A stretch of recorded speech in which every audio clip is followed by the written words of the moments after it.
কম বেশি সবার বাড়িতেই এখন চিকেন রোল তৈরি হয় ইফতারির জন্য। তো আজকে আমি আপনাদের সাথে শেয়ার করতে যাচ্ছি সেরকমই একটি চিকেন ভেজিটেবল রোল, আর এটা শীতের সবজি দিয়ে তৈরি করব আজকে। আসসালামু আলাইকুম ভিউয়ার্স, কেমন আছেন? নিয়ে নিলাম এক পিস মুরগির বুকের মাংস, আর এটাকে আমি একটু সেদ্ধ করে নিব লবণ দিয়ে।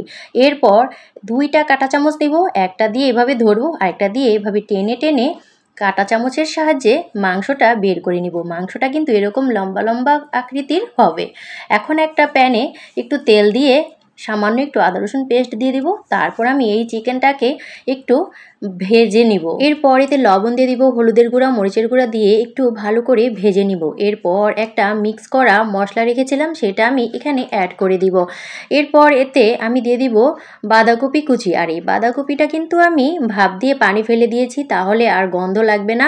আর অবশ্যই কিন্তু এই ভাজিটা যে পুরটা, এটা কিন্তু একটু শক্ত শক্ত থাকতে হবে, বেশি নরম করা যাবে না, তাহলে কিন্তু রোল খেতে মোটেও ভালো লাগবে না।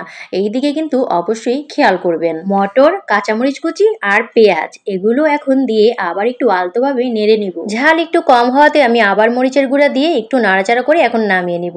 তো এখন আমি রোলের রুটিটা বানানোর জন্য একটা মিক্সার জার নিয়েছি, এখানে একটা ডিম দিয়ে দিব, তারপর দিয়ে দিব 2 কাপ ময়দা। তো 2 কাপ ময়দা দেওয়ার পর এখানে দিয়ে দিব সামান্য পানি আর লবণ।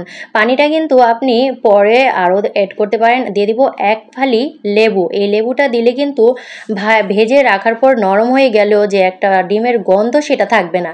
এখন আমি এটাকে একটু মিক্স করে নিব, আর এই যে আমার মিশ্রণটা এইরকম হবে। অবশ্যই খেয়াল করবেন, বেশি পাতলাও করা যাবে না, এটা বেশি ঘনও করা যাবে না, তাহলে কিন্তু অনেক বেশি সফট এবং খুব সুন্দরভাবে রুটিগুলো তৈরি করা যায়। আর এই যে আমি একটা প্যানে কিন্তু তেল ব্রাশ করে নিব, তবে প্রত্যেকটা রুটি বানানোর আগে তেল ব্রাশ করে নেবেন, তাহলে কিন্তু খুব সুন্দরভাবে এগুলো উঠে আসে। আর এগুলো যখন আপনি রুটি বানানোর পর একটার উপরে একটা রাখবেন, তখন কিন্তু একটুও লেগে যাবে না একটার সাথে আরেকটা। তো এক এক করে আমি অনেকগুলো রুটি এখানে বানিয়ে নিয়েছি। চাইলে রঙিন রঙিন রুটিও বানাতে পারেন ফুড কালার ইউজ করে। তো এই যে আমার রুটিগুলো দেখেন একটার সাথে আরেকটা কিন্তু লাগেনি, খুব সুন্দরভাবে উঠে আসছে।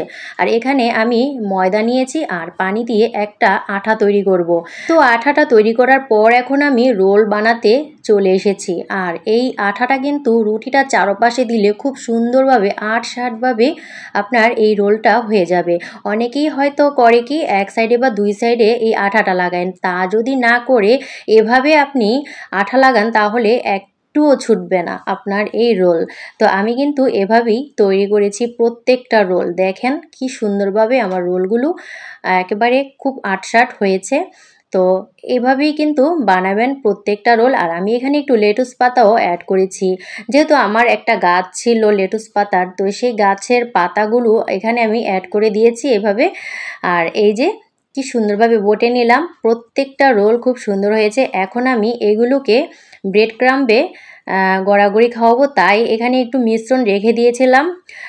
যেই মিশ্রণ দিয়ে আমি রুটি বানিয়েছি সেই মিশ্রণটাই আমি এখানে একটু রেখে দিয়েছিলাম, সেটাতেই আমি এই ডুবিয়ে রোলটা এখন আবার ব্রেড ক্রাম্বে গড়াগড়ি খাওয়াবো। তো এই যে প্রত্যেকটা রোল খুব সুন্দর হয়েছে দেখেন। এগুলো কিন্তু চাইলেই আপনি ফ্রোজেন করে রাখতে পারেন একটা এয়ারটাইট বক্সে। তো এই যে আমি এই কয়টা ফ্রোজেন করে রেখে দিব ইফতারিতে খাওয়ার জন্য। আজকের ভিডিওটা কেমন লাগলো জানাবেন। বিদায়, আল্লাহ হাফেজ।